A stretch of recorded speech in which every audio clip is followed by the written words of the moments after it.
use only the back door because the one in the front is very disturbing to everybody.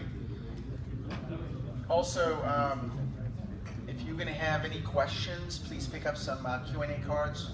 They're either going to be on that table where Lindsay's standing, instead of everybody just jumping up and down and asking questions. All right. Our next session is on government media and societal denial and deception. Moderating this panel will be Raymond Ibrahim. Okay. He wasn't here, so he didn't listen to the announcement. Raymond is a scholar of the Middle East and Islam and author of the Al-Qaeda Reader and Crucified Again. He has contributed to the Los Angeles Times, Washington Post, Weekly Standard, and the Chronicle of Higher Education.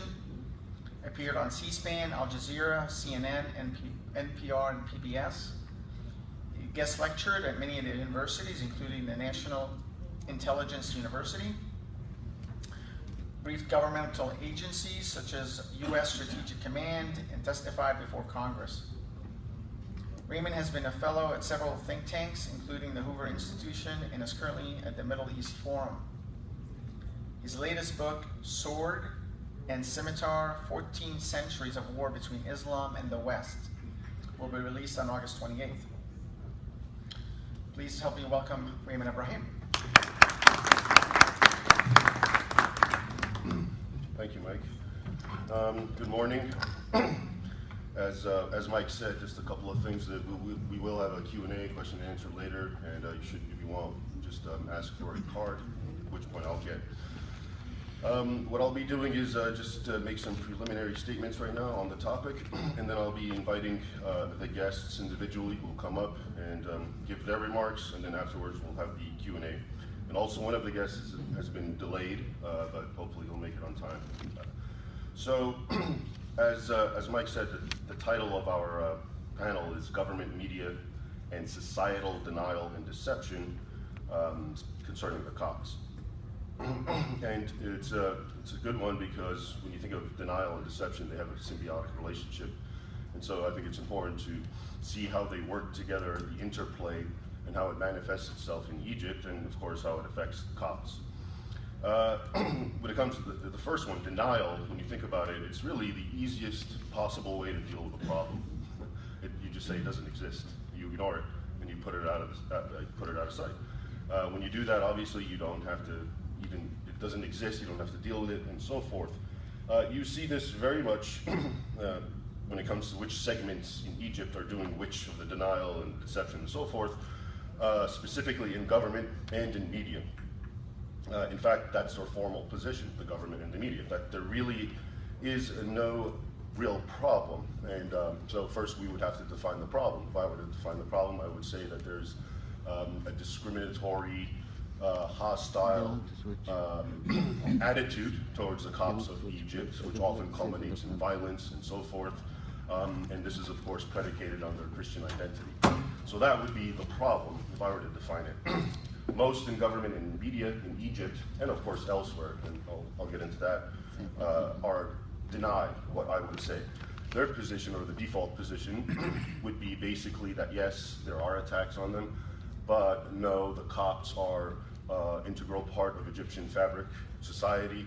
No one has anything against them just because of their religion, and the ones who do are just generic criminals, and they don't represent Islam at all, such as Daesh, ISIS, the Islamic State.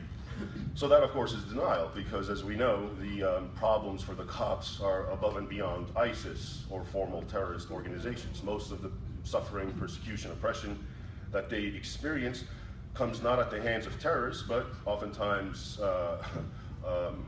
not just, basically it comes at the hands of the mob, regular criminal elements, and of course Islamic clerics, oftentimes with high governmental associations or affiliations, who incite the former to do this sort of thing, the violence and the hostility and the discrimination.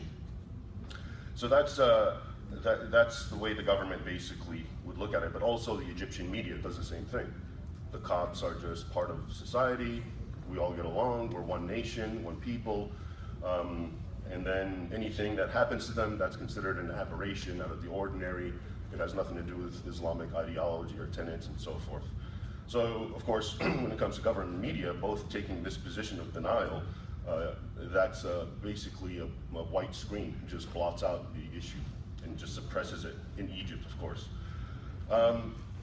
Now, this sort of thing, and here's where you get the symbiotic, it also creates a culture of impunity for whether you're just a radical Islamic terrorist who really does have an inbred hostility for quote-unquote infidels, or whether you're a cleric and the same reasons, or whether you're just a Muslim mob, or whether you're just a criminal who's not even religious. You could be an Egyptian Muslim, but you're not practicing, you don't even believe in it, but because of the culture that has been created, culture of impunity, you take advantage of the cops. You target them for violence and theft and abduction, ransoming, and so forth.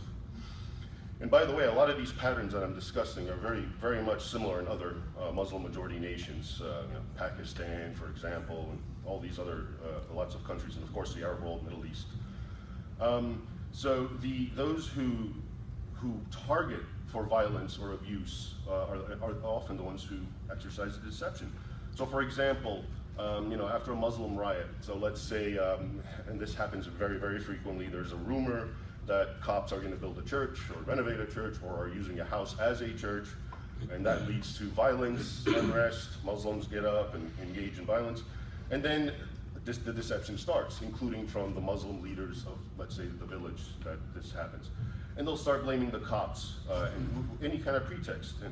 And then the authorities, and they become complicit, and because they operate on the assumption, which they don't believe this assumption, denial one, but they operate that, well, in Egypt, Copts and Muslims get along, they're one nation, there's no hostility because of religion, they will obviously side with the Muslims, and that's why you will see after these types of attacks, just as many Copts arrested as Muslims for basically defending their church, or whatever the case may be when Muslims are attacking. Or for instance, you can think of the phenomena of luring girls, Coptic young girls, underage girls, luring them and then eventually forcing or compelling them to convert to Islam, marry a Muslim, and so forth. Well, the deceit, you can see a lot of deceit from those who do it, of course. In fact, the concept of to lure someone is laden with the idea of deceiving them. And then once they do that, well, and they blame the cops, for instance, but then the authorities, who do they side with? Because obviously the Muslim who abducted cannot be doing this because he's discriminating, because one people. Then they side with what he says and say, oh, okay, well, this is her choice, and so forth. And one can go on and on. So, the Maspero massacre. Here's cops demonstrating, standing up for their rights, and they get slaughtered. I think 20 plus, or close to 30, or maybe more. And what does the Egyptian state TV do? They portray the victims as the persecutors, and they were talking about how the cops are attacking the police, and they're not nationalists, they're traitors, and so forth. So therein lies the sort of interplay between the denial and deception. It doesn't exist. There is no hostility. We don't believe that. And if it happens, it has nothing to do with it. And so we basically go in circles, because if you can't address or even acknowledge a problem, you'll never, of course, deal with it. Such are my preliminary remarks. So now I'll start inviting our esteemed guests to give their remarks. First is Dr. Robert Herman, and he's a senior advisor for policy at Freedom House. For the previous 11 years before that, he served as vice president for a number of international programs that in recent years included emergency assistance to frontline activists and organizations under threat. He has held positions with the Brookings Institution, Carnegie Endowment for International Peace, U.S. Mission at NATO in Brussels, and served as a staff member in the U.S. Congress. He earned his PhD in government from Cornell University, having written his dissertation on the political and intellectual origins of the Gorbachev Revolution. Please help me welcome Dr. Robert Herman. Okay.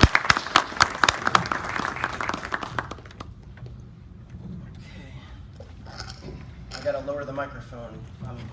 although I'm still hoping for a growth spurt. So thank you very much. On behalf of Freedom House, I'm honored to be here with all of you and also with my esteemed panelists. I was very inspired by the first panel I heard this morning. People asked, is there hope? Well, you have no choice. You have to be hopeful. If you're going to bring about change in the world, you have to be animated by a notion that you have efficacy, that you can bring about change, and especially for young people. I'm reminded, I see a lot of gray hairs out here like me, but this, we talk about building coalitions, but one of the coalitions you also have to build are intergenerational. And those of us who've been around for a while hopefully have accumulated some wisdom, but I'm also, as someone who does a lot of work with young people, I always remind of this idea that young people are not just the future, they are the present. And we're hearing that more and more. And if you look at demographic bulges around the world, it also happens to be true. Let me say, whenever I travel around the world, which is quite often, I always try to see the religious community. And not because I'm an expert on freedom of religion, but I also know that it's a critical barometer as to the overall health, I would say the sort of democratic health, or lack thereof, of a society. If you want to know what's going on, see about whether people are free to pursue their faith, or in some cases, no faith at all. I made a personal trip back in over the holidays, and I was in the West Bank and in Israel, and I was there with Jews, Christians, and Muslims who were working to oppose the occupation.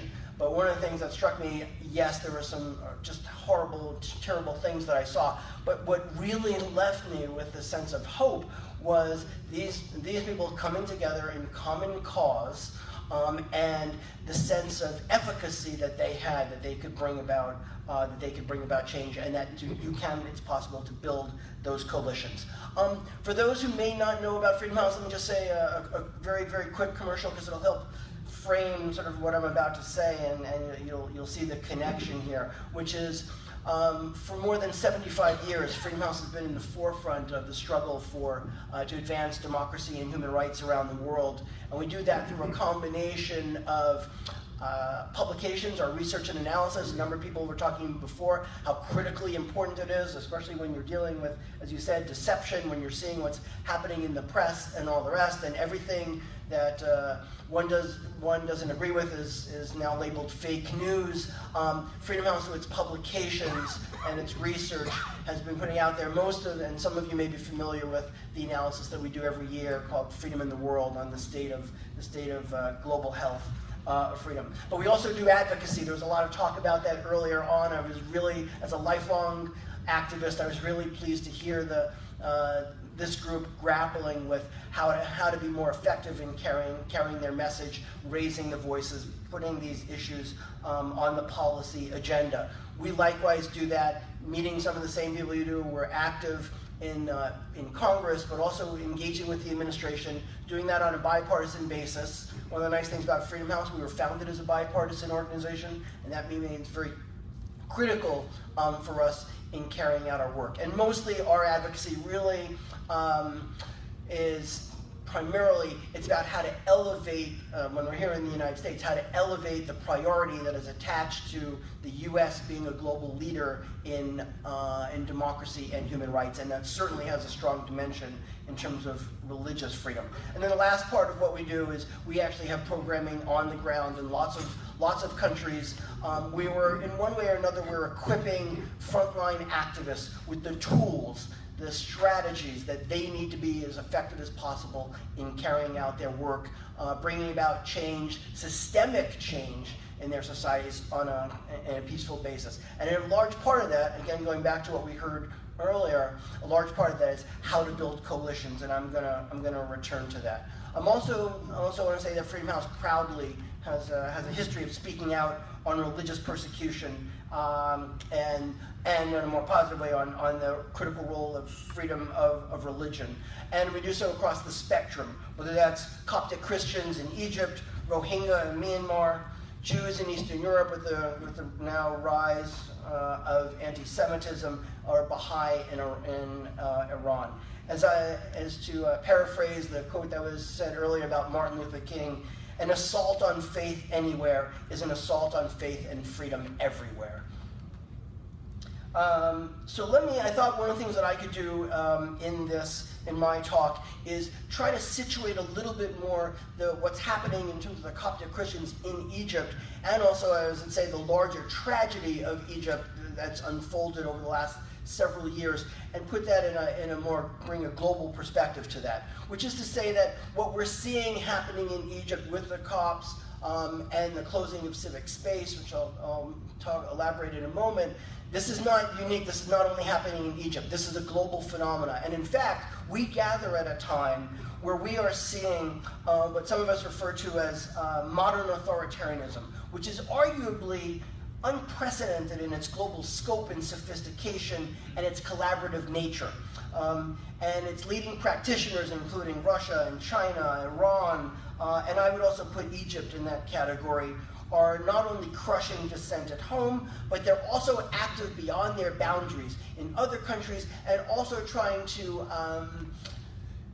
undermine the ability of multilateral institutions that have promotion of democracy as part of their mandate. And at the same time that we're seeing this surge in authoritarianism, we're also seeing, very importantly, a backsliding in democratic countries. Countries that we thought had made a lot of progress, and yet, whether it's Poland or Hungary or the Philippines, and some have sort of also looked about what's happening here in the United States, and again, doing that not from just the perspective of what may or may not be happening here in the current administration, but looking at some of the systemic weaknesses that we have. And that shouldn't be a surprise. There's no such thing as a perfect democracy. All of them are grappling in many, many ways with a number of challenges.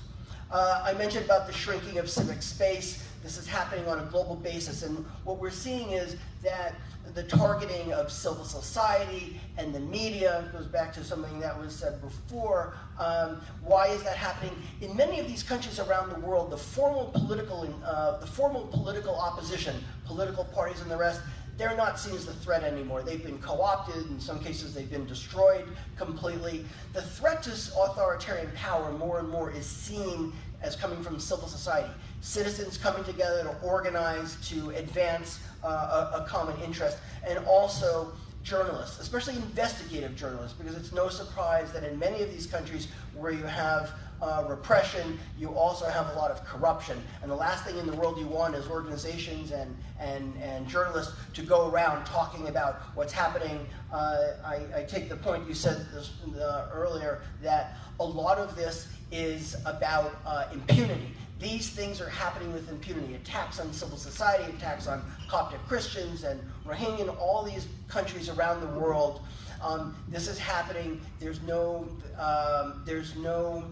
ability to hold people accountable. And why is that? Because fundamentally there is an absence of democratic institutions.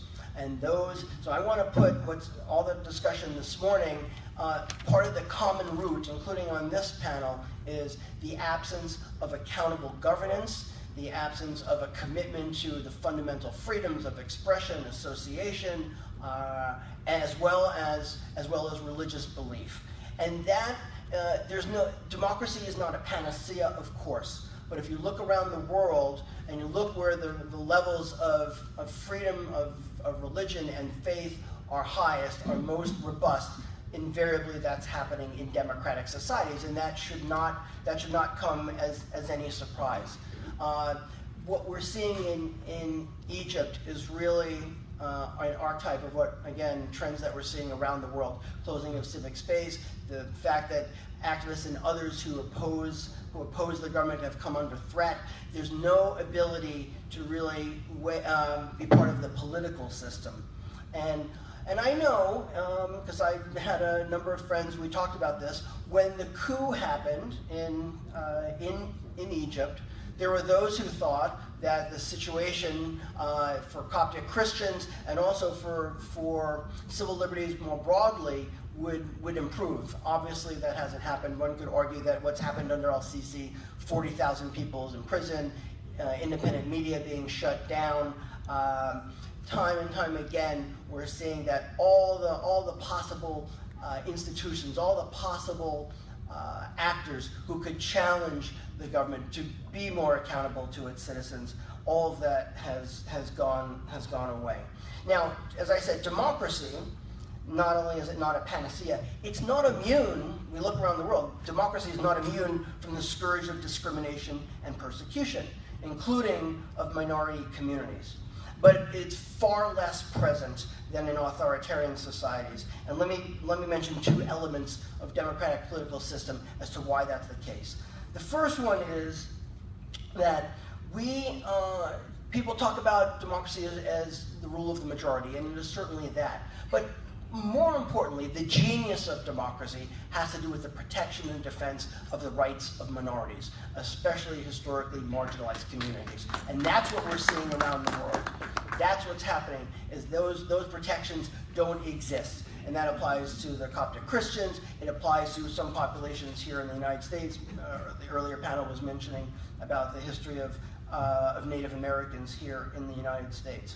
The second critical dimension of democracy is the ability, very simply, the ability of people to organize about their grievances and to assert their rights. And it's the inability, I would say that it's the ability of people to do that, but simultaneously it's the inability of democracies to hide their weaknesses. That's what living in a democracy is about. We don't hide them, we bring them out into the open, we debate and discuss, hopefully in terms of mutual respect, and not the kind of polarization that we're seeing here and other places. We're able to come together to talk about policy, to have debates about ethics and the right way forward. And it's through that process that hopefully we move democracy forward. And if there's one lesson that I've learned in my work around democracy around the world, is that it can never be taken for granted, even in countries where it's established. And all of us, young people, those who are seniors who've been around for a long time, we all have an obligation to help rejuvenate democracy on an ongoing basis. That's one of the important takeaways for what that our challenge. Now, as I come back now to Egypt, one of the challenges that I see, and was talked a little bit about in the initial panel, and that was the need to forge ties, to build a broad base of support, a broader base of support, to look beyond your own community. Yes, solidarity, Coptic solidarity within the community, of course. You need to fortify yourself. You need to speak, if you can, with one voice. That is absolutely critical. But at the same time, building a broader base of support to reach out to larger constituencies. And that includes, we at Freedom House always talk about the importance of thinking about non-traditional allies. And for a lot of democracy and human rights activists who tend to skew, I would say secular, they don't think about the faith communities in that way. And I would say the same thing is probably true of the faith communities. They don't necessarily see that those who are engaged in the struggle for democracy and human rights, because at the end of the day, religious freedom and belief can best and most reliably be guaranteed in a democratic political system. That's a fact. That is a fact. And so if you want to advance if you want to advance religious freedom, the ability of people to practice their faith, whether it's in Egypt or anywhere else, the best guarantee of that happening is to help build resilient democratic institutions. And not just institutions of rule of law, of checks on executive authority, it's all those things. But you have to go, I would say, even deeper. Because the root causes of persecuting people of religious faith, the deep cause of that are things that are intolerance and othering. And as a consequence, those of us who want to build a democratic system, it's not just about the formal institutions, as important as they are. What you also need is the fundamental values that have to underpin that system and upon which those institutions will rest. And by here, I'm talking about an inclusive vision of that society. I'm talking about the ability to form coalitions. I'm talking about trust. I'm talking about all the critical values that are necessary for people to come together and to advance their common interests. Now, Freedom House, we have used our platform in this regard to champion freedom of religion and belief with NGOs around the world. And I would invite you, my colleague Sammy Gerges is here. He's probably everything I know about religious freedom I've learned from Sammy. And I think it would be really helpful for those, if you want to find Sammy a little bit later, to talk about specifically some of the work, some of the critical work that Freedom House is doing in the religious freedom space, especially in terms of helping activists on the ground, including organizations that are involved in doing something very important, which is mentioned before, in actual documentation, documenting violations and all the rest. That's what's critical, and not just from the standpoint of documenting those things to portray, whether it's Coptic Christians or others, as victims. This is another really important part of, I think, our advocacy story. People also need to believe and want to see that there's resilience. And that is also a story for Coptic Christians and others struggling, especially as minority communities, struggling in many of these countries. It's the idea of resilience, because that's also what gives people hope. So let me just, I said at the outset that ultimately we have to address root causes. So let me just leave you with a couple of things that goes to this question of how do we address the fundamental mindset, if you will, and the values that really lead societies in order to engage in othering and that really impinge upon people's ability to carry out and to exercise their fundamental rights. We need to ask ourselves what we are doing, as I mentioned this before, about articulating a compelling, inclusive vision of society that celebrates diversity, religious and otherwise. And when I say we have this obligation, I mean all of us in all the societies where we live, and especially in terms of thinking about those who are educators, and all of you are educators, because if you're educator, because you're meeting with other people, many of you have children, all of us, some of you are actually in the classrooms. So what do we do to articulate an inclusive vision? What are we doing to teach young people about the sufferings of others that are very different from ourselves so that we can nurture empathy? I would argue that empathy is one of the most important things in building robust and vibrant democratic societies. And how do we also encourage people to know not just their rights as citizens? We do a good job of that in the United States. We talk a lot about citizens' rights, especially young people know them, but they don't necessarily know about their obligations as a citizen in a democratic society. What are we doing to train them in that regard? And how do we encourage critical thinking? Again, this goes back to one of the major themes here. Critical thinking is absolutely essential because for one of the main reasons, it inoculates people against this exhortations that we'll see from fear-mongering demagogues, right? It makes the society more resilient, makes it so it can stand up to those efforts to try again to separate us and to divide us.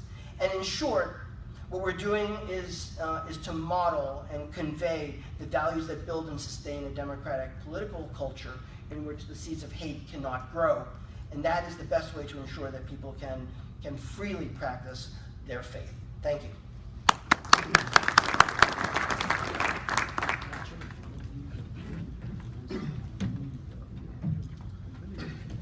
Thank you, Robert.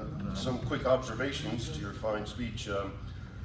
When I was talking about the deception and the denial in Egypt, we also have to remember that because of the deception and the denial that emanates from Egypt, there's also a lot of de facto in deception and denial everywhere else in the world, including in the West. And much of that, of course, comes because if Egypt, the government, the media, the people in power, the authority figures, people, Al-Haj and these places where the Pope and so forth go and meet, insist there's no problem, denial, deception, that's what the rest of the world's going to walk away with. So I think that's just an important point to keep in mind.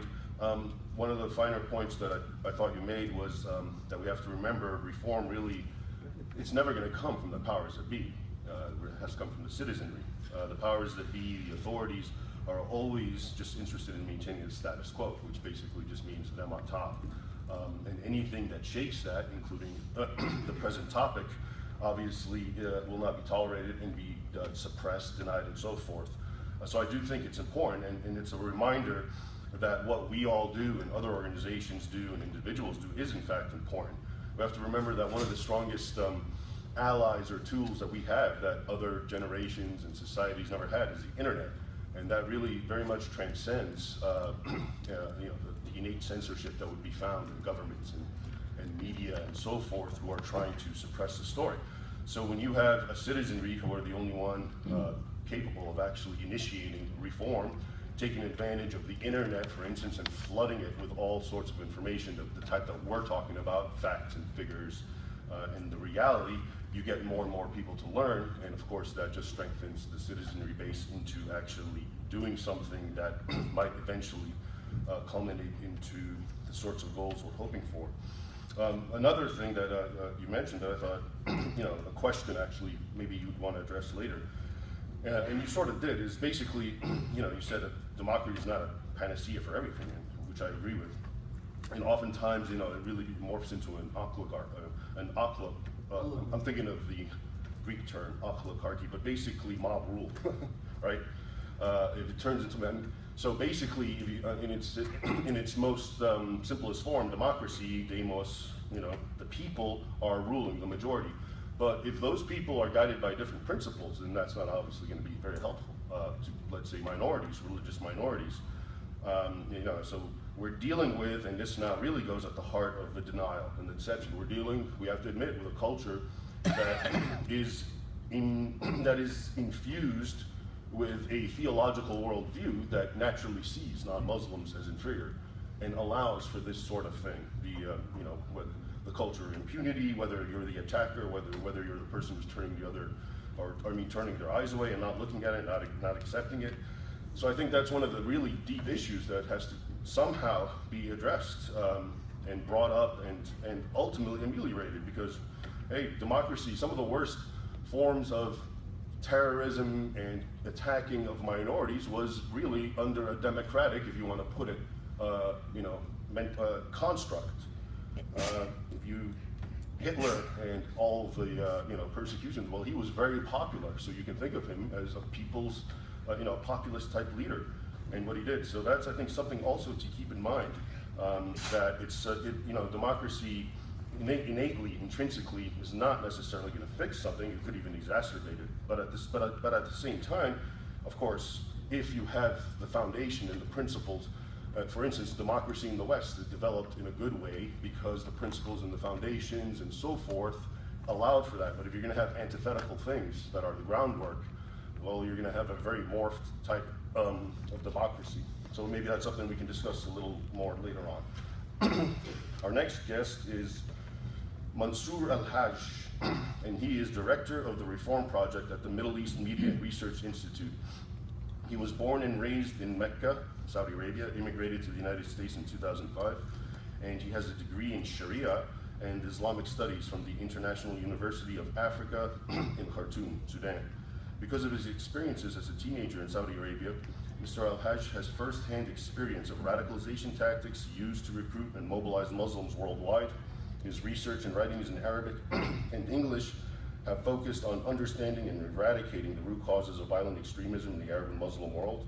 He is a strong supporter of the concept of freedom of speech for the Muslim world and considers the revision of Islamic heritage and history a vital element in the fight against extremism, which of course ties up in what I was discussing in the interplay between democracy and foundational principles.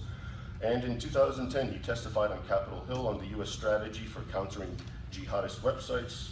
Please help me welcome Mr. Mansour Al-Haj.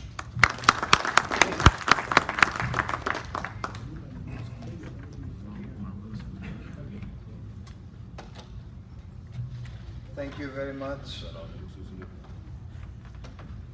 Thank you for Coptic solidarity and for this opportunity to give me this opportunity to come here to talk to you, and I feel very honored to be at the same panel with Raymond and Robert. And I feel the pressure as well, as you can tell. When I read about the title of this panel, the first thing that came to my mind was my upbringing in Saudi Arabia as a foreigner, despite being born there and grew up there, and as a black person in Saudi Arabia.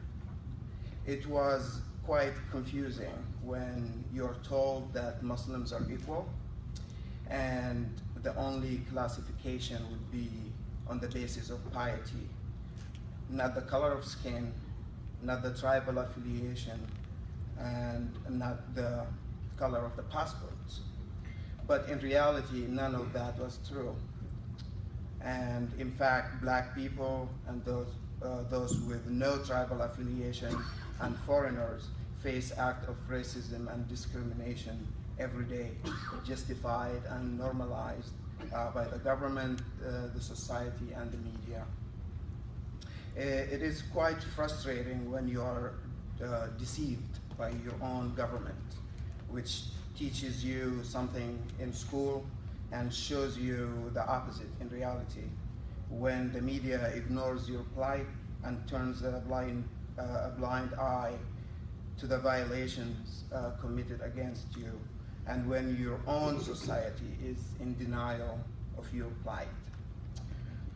The systematic oppression, denial, and deception that the Copts have been experiencing for generations in Egypt is much worse than what I have experienced and what foreigners in Saudi Arabia are going through.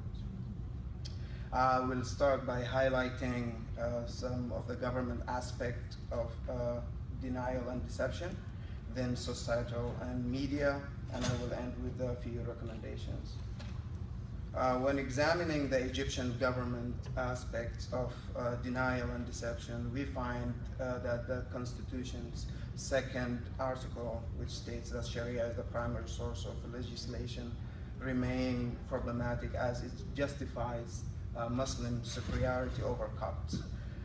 It is still a challenge for Copts to obtain government authorization to build new churches and repair existing ones.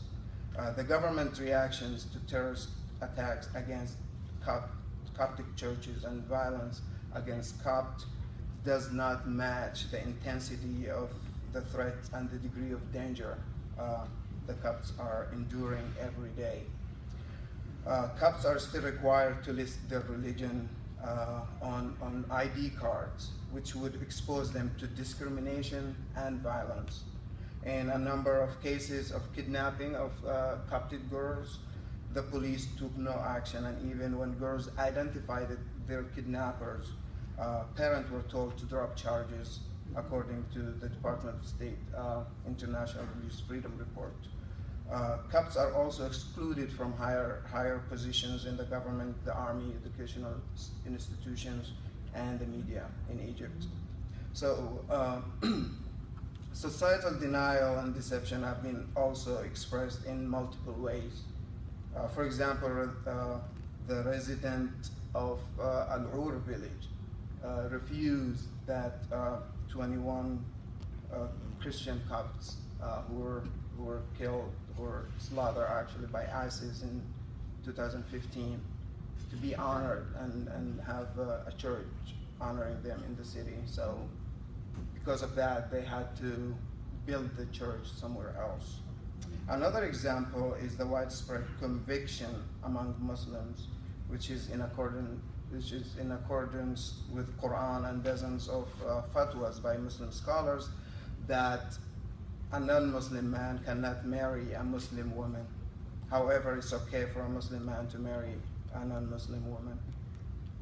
Talented Coptic soccer players have been discriminated against by coaches and teams.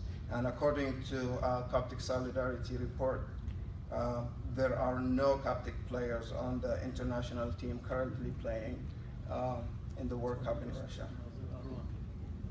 We have one. One, okay. No, we have one.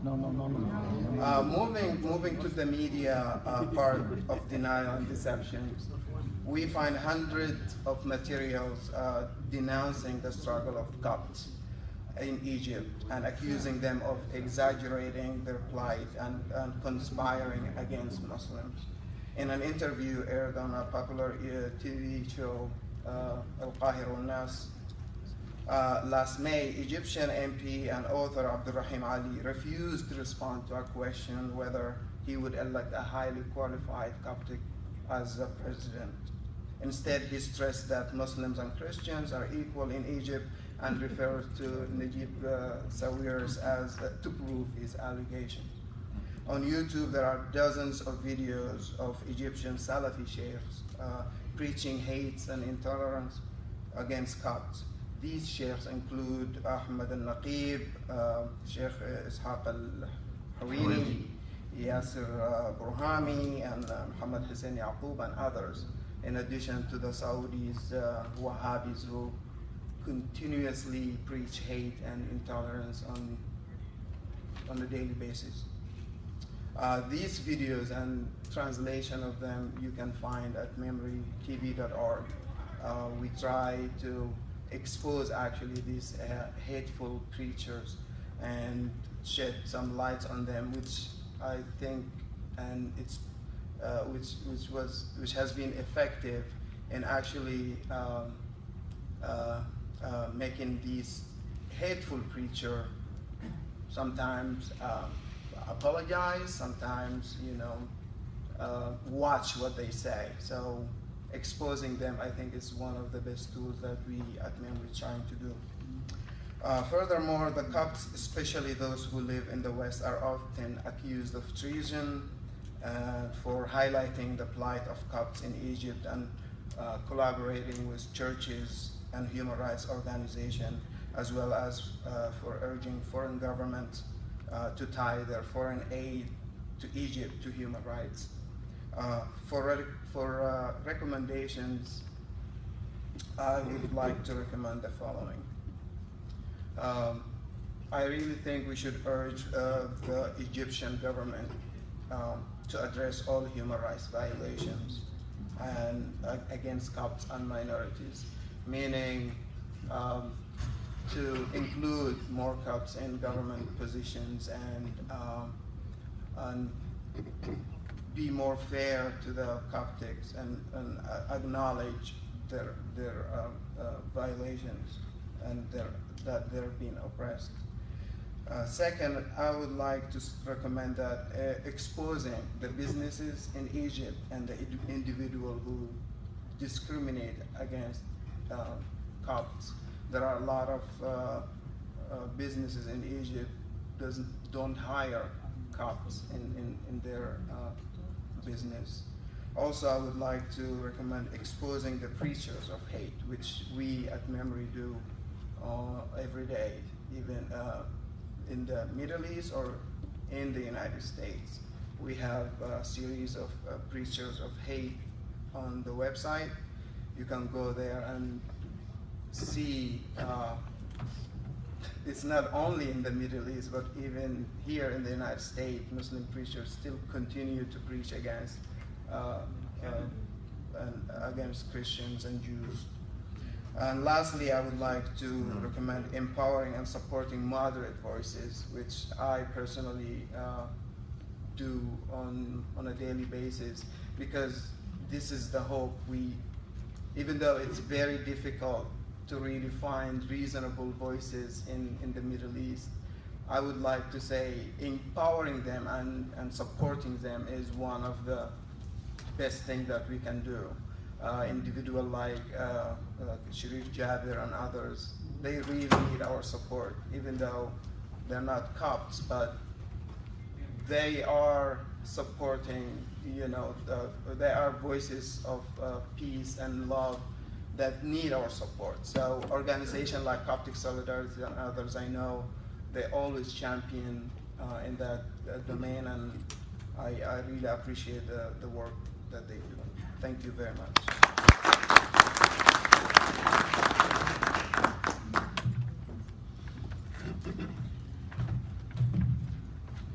Thank you, Mansour. Our third panelist, he's here, finally.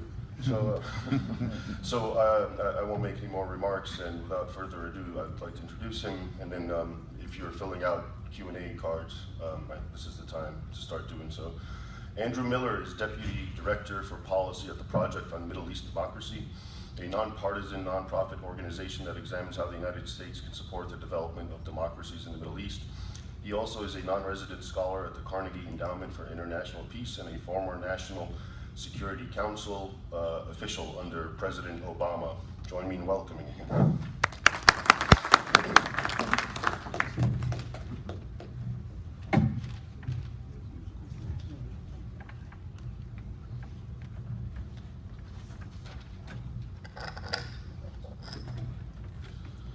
Thank you very much, and my apologies for being late. It's been a hectic morning with quite a few meetings, so I'm sorry to have missed Mr. Herman's presentation and the opening remarks, but wanted to thank Coptic Solidarity for giving me the opportunity to address all of you.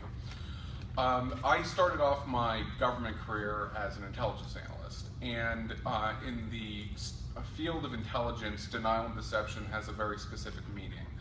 And this is referring to measures by which a country seeks to prevent its adversaries from learning about its activities. It's essentially a counterintelligence approach, and it's often associated with what are described as hard targets like Russia and Iran.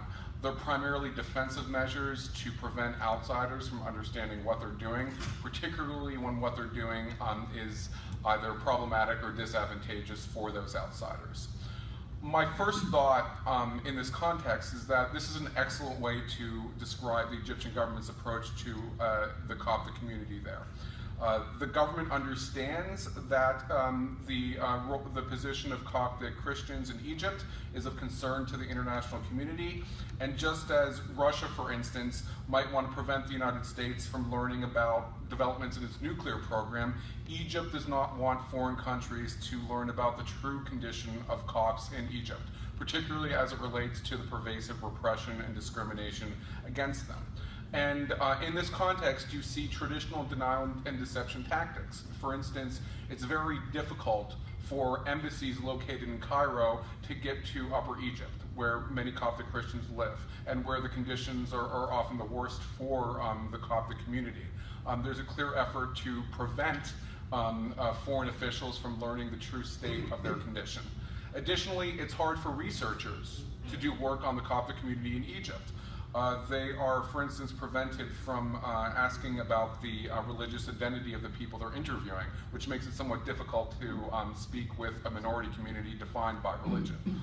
But the more I thought about this concept of denial and deception, I realized that in addition to using these tactics in the traditional sense, Egypt was using denial and deception in a very different way. They were imparting new meaning to it.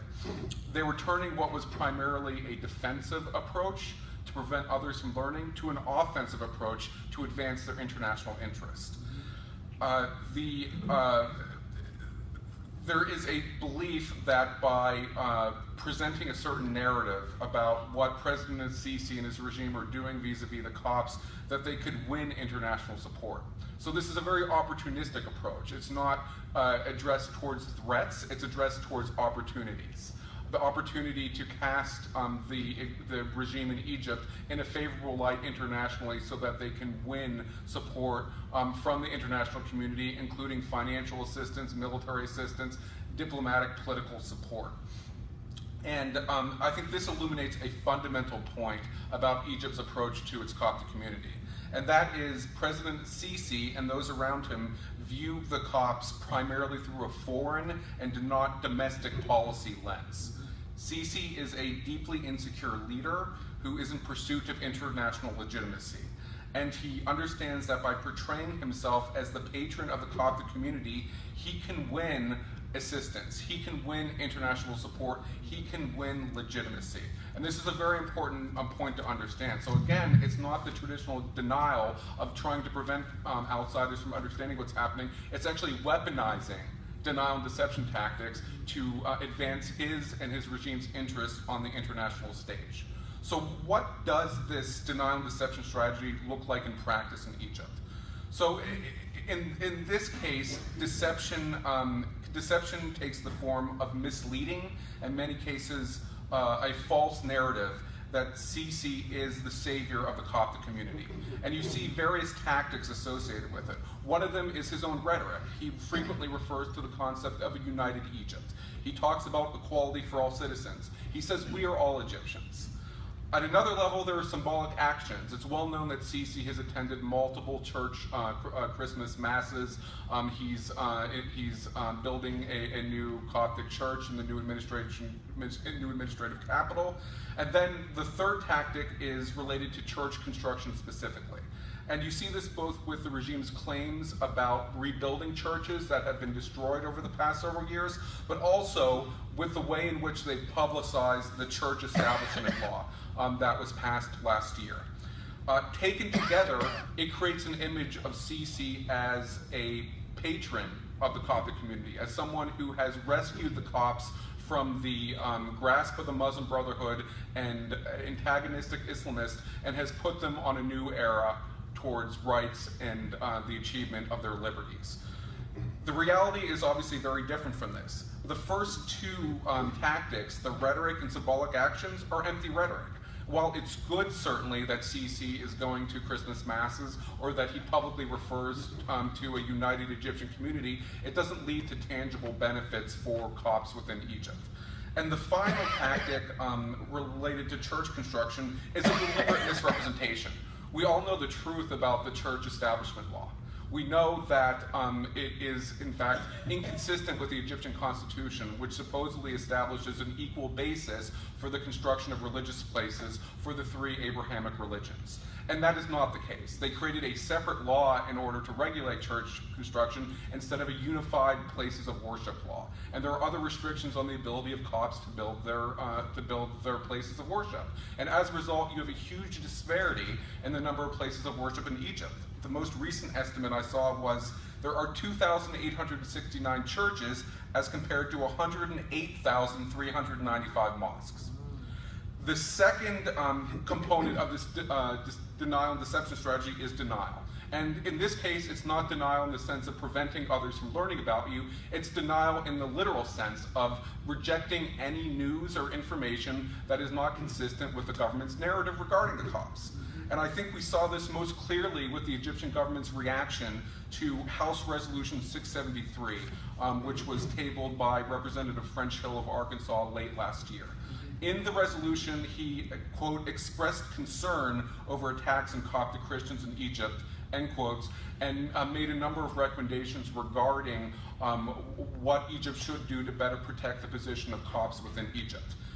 The regime's reaction to this was furious. They immediately sent a parliamentary delegation to the United States to educate American parliamentarians, American congressmen and officials on the true condition of Copts. They trotted out Coptic clergy members to deny that there was such discrimination within Egypt.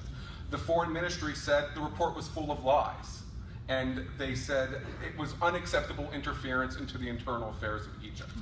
So that clearly demonstrates the degree to which the Egyptian regime feels compelled to aggressively deny and reject, repudiate any ideas, any notions that aren't fully consistent with the narrative that they have propagated, which is that Sisi has rescued the Coptic community.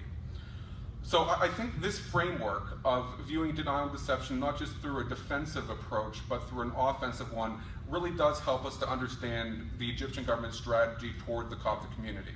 But what does it suggest about how we can most effectively advance Coptic rights within Egypt? I think there are 2 points. One is, in the short term, the most effective way to do so is through international pressure. And that's because, as I mentioned before, Sisi views the Copts through an international lens. It's an international issue, and the perception of how Copts are treated abroad is often more important than how they're actually treated within Egypt. So mobilizing international governments, particularly those in the West who are viewed as most interested in the welfare of Christians and other minorities, like the United States, like the European countries, has the best hope in that short term of perhaps winning some concessions from the Egyptian government. But 2, and I think this is a fundamental point, the international emphasis cannot be devoid of a domestic component. And the reason that Sisi has been able to treat the Coptic issue as an international phenomenon is that he feels that he can get away with it. He feels that he can take Coptic support for granted. And all he has to do is enough to win over the international community, but he doesn't actually have to address the legitimate needs of the Coptic community as they live them on a daily basis.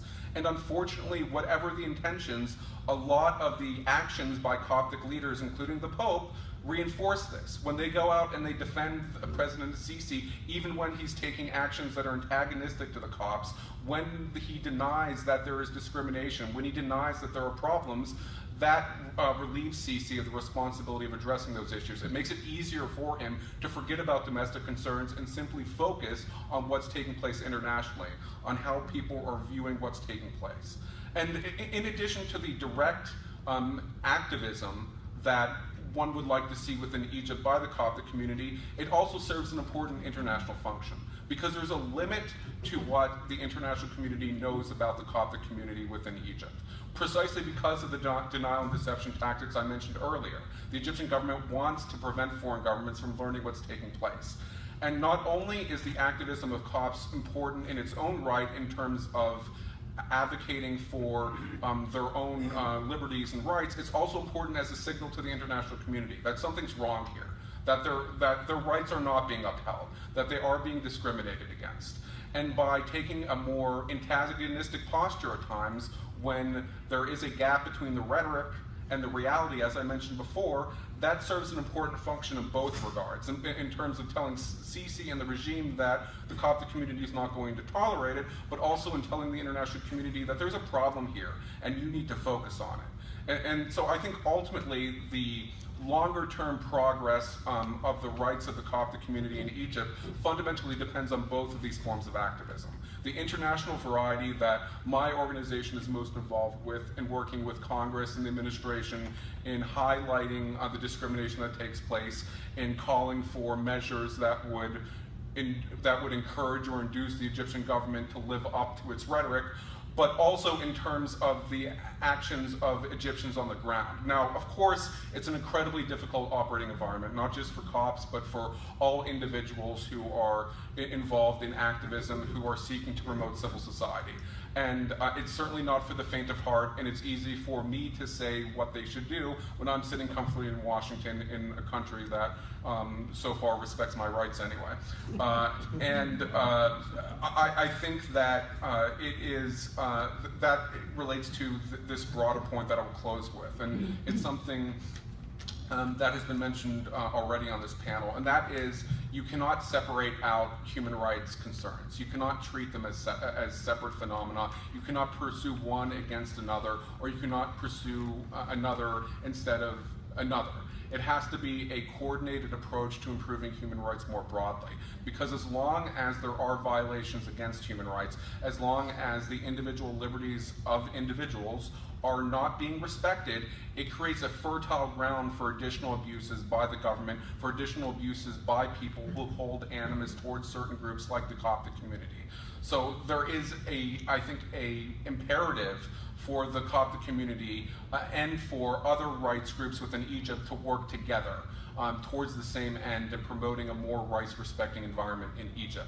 Because the best way to advance Coptic rights and the best way to ensure that Egypt progresses in a more democratic direction is by building a united front in which you're working towards the same end, where not just one community or another is going to be respected, but an Egyptian, by the very definition of being Egyptian, is entitled to a certain form of treatment or is entitled to certain rights. So I think that calls for broader collaboration between the Coptic community and between a variety of other groups that are working on Egypt, including the Project of Middle East Democracy. And I know my organization has been very proud to work with Coptic Solidarity on any number of issues related to Egypt, because we very much view ourselves on the same team. And we think that working together, while the circumstances are certainly difficult, we're more likely to achieve important successes than if we're operating alone, even in the same direction. So with that, I'll close. Thank you.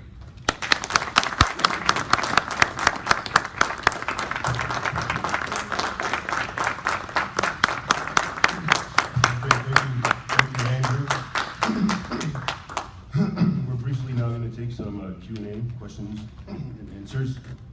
And rather than continue this musical chair thing, we're just going to sit down. Okay. The first question is to Mr. Mansour, and it says, you You know better than anyone what is going on in Islam and the sheikhs, and you talk outside of the Islamic world, and in Islam you believe. My question to you is, why don't you speak to Muslims in the Islamic world, and what tools are available to you to do that? And it's submitted by Nabil Asad, PhD. Thank you for the question. Well, I try my best to address the issues of Islam and the relation between violent and terrorism and Islam itself as a religion.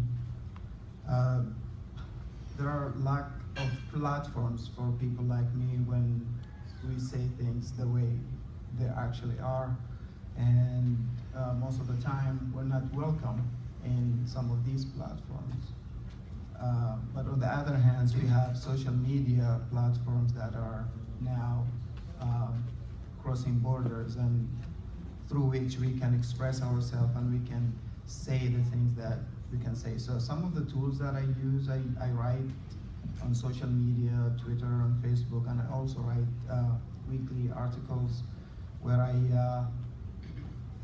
specifically talk about my education and background in Sharia and how that is helping me now to respond to some of the sheikhs and some of the clerics that argue otherwise, especially the apologists and the people who really don't address the real issue within Islam, and they try to like sugarcoat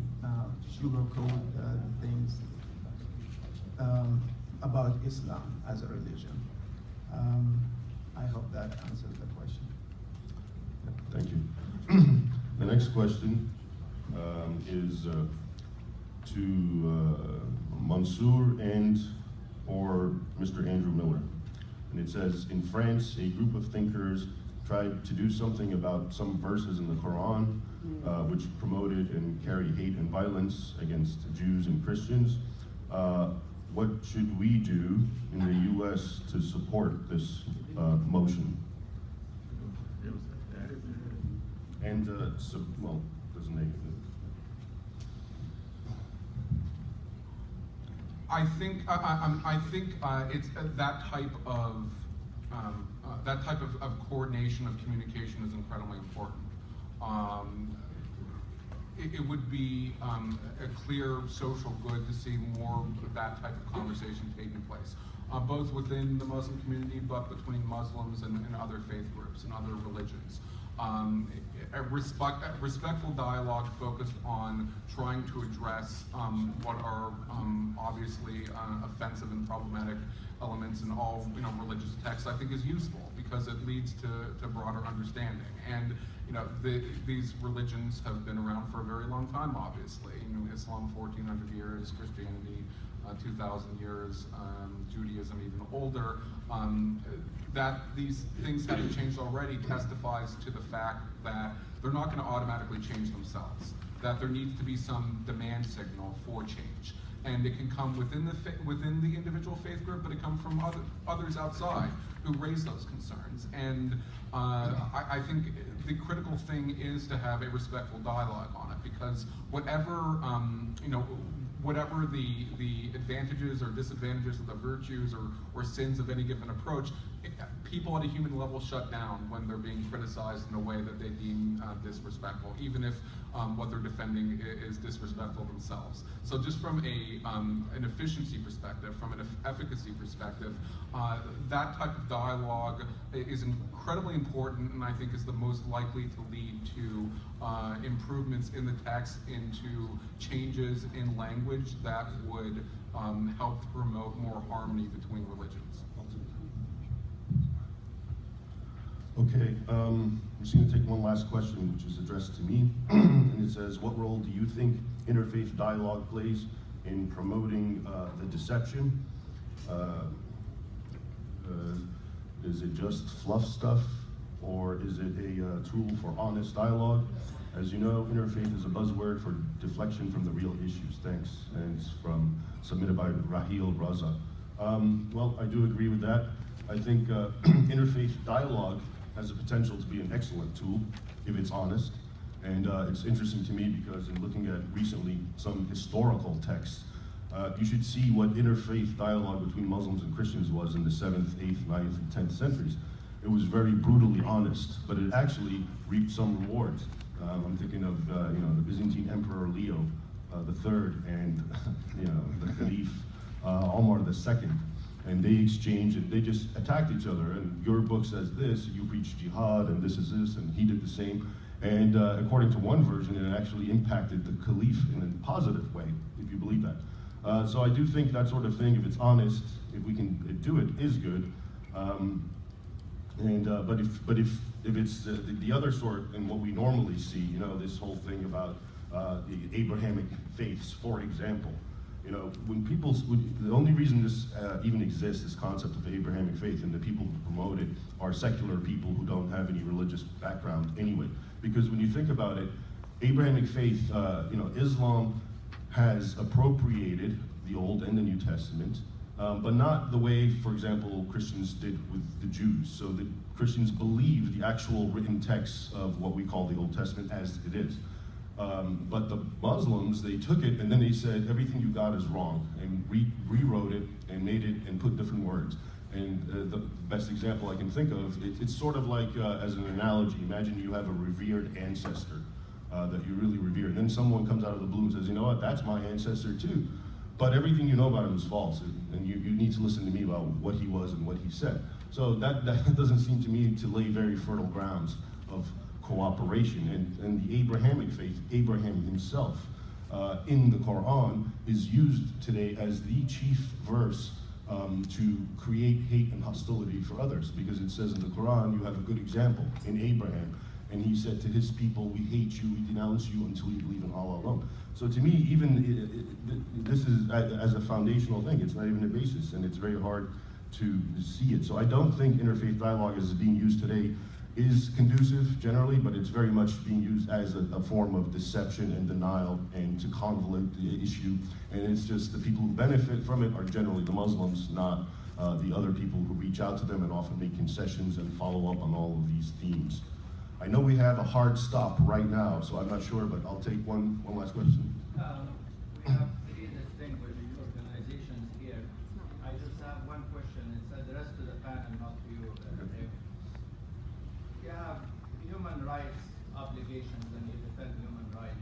Why is it, what explains that one or two cases of members of Muslim Brothers, given their bloody history, are defended, whereas you have disproportionately thousandfold of discrimination and acts of violence against Christians in Egypt? The coverage is very light and the defense is really light. What explains that? And if we can just get a brief, maybe 1 minute answer I really each. would like Freedom House, you first. Yeah, no. Well, I think partly what explains it is that anytime there's a, how should I say, disparate accounting or there's not the same coverage, I think it goes back to what we said before. How free is the media? Is there an ability to find out what's going on? A lot of the work that we do is to try to make sure that the people that we're working with on the ground, whether it's in Egypt or anywhere else, which is hard for us to do these days, but in other parts of the world, is precisely that, so they can get out what's actually happening on the ground, and that should then influence what gets picked up and read by people in other parts of the world. This is, as talked about, this is an ongoing battle, an ongoing struggle, I think, to be able to make sure that, and people just coming in with their own narratives, this is not enough. They need to be scrutinized, right? And that's what it is. Well, these people say this, and this people say that. So the truth doesn't mean it's halfway in between. And I think our organizations have an obligation to go down and try to find out what's going on, to analyze, and with that needs to be what informs then the coverage that is happening. And we need to work with journalists and others to make sure that they're doing their job as well. I think, as a practical matter, As I was mentioning before, the regime in Egypt does not want coverage of the Coptic community. I mean, domestically, they don't want it. They don't want good. They don't want bad. They prefer to keep it out of the papers because even good coverage could alienate their constituencies in the Salafist community and elsewhere. So no news is good news in that respect.